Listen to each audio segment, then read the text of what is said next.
Pour accueillir les premiers du top 14, une haie d'honneur. Les supporters ont bu du petit lait durant toute la semaine. Mais pour les joueurs, ce maquillage de leader est excessif.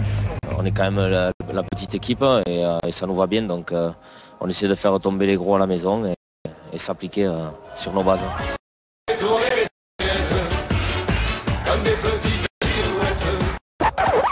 Non, Clermont n'est pas venu ici pour faire tourner les serviettes, mais son effectif. Camille Lopez, nouvelle recrue, est titulaire à l'ouverture. Au de Clermont, exploser les brévistes sur chaque impact. Visé, le bulldozer qui a manqué. Par 2 fois, le perce-muraille briviste est refoulé. Mauvais présage. Didier Casadi, à gauche de votre écran, recadre ses joueurs.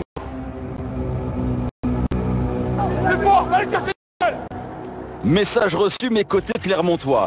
Manchette de Zirakashvili, Radike-Dike. Clermont est à 14 pour 10 minutes. Brive se révolte enfin et accueille comme il se doit les All Blacks champions du monde. Welcome in France, Mr. Guilford. No, I'm not hurt. No, I'm fine. So I don't think I've got any black eyes. So good. Brive, toujours en supériorité numérique, trouve une faille dans la défense de Clermont. Guillaume Ribes s'échappe le long de la ligne de touche. Mais M. Ruiz stoppe l'action, car Jvelidze retient par le maillot Raphaël Chaume. J'espère qu'on a laissé passer l'orage et qu'on est capable de se reconcentrer sur de la précision maintenant. Oh là, un avant de Péjouane qui est récupéré par Lopez. Lopez avec Chaume. C'est un ballon d'essai pour Clermont, même si Chaume est repoussé avec Para maintenant. Rougerie.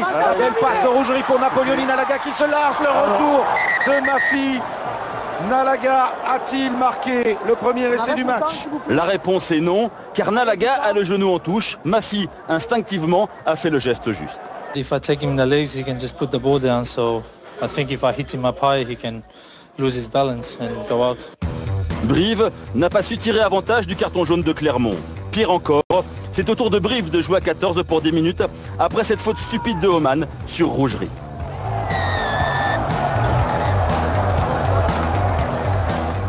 Dans cette première mi-temps, que des points au pied. Para, dans un jour sans, cède sa place à Camille Lopez. C'est toujours pour le bien de l'équipe. Hein. Je voulais pas m'entêter plus que ça et rester concentré. Et donc j'ai laissé Camille buter après.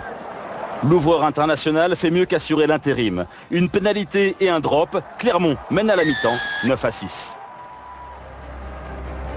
En seconde période, Clermont s'envole en touche, mais aussi au tableau d'affichage, grâce au 100% de Lopez, le score 18-6. Brive dans un temps fort est tout près de marquer le premier essai du match. Malheureusement, Arnaud Mella met le pied en touche. Brive a encore une chance de revenir dans le bonus défensif, mais fait trop d'erreurs directes. Clermont l'emporte 21-6. Guillaume Ribes, le lanceur, ne cherche pas d'excuses.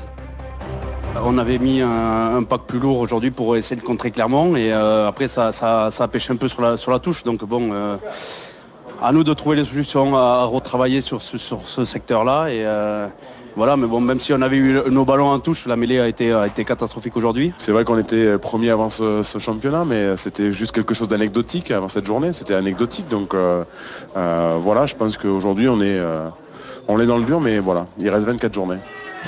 Nicolas Godignon a raison, il y aura des jours meilleurs pour Brive et grâce sans doute à ce joueur, Benito Massilevou. Le Fidjien rentré en cours de match a déposé Guilford et Davis, rien que ça. Sûr que le phénomène crèvera l'écran lors des prochains jours de rugby.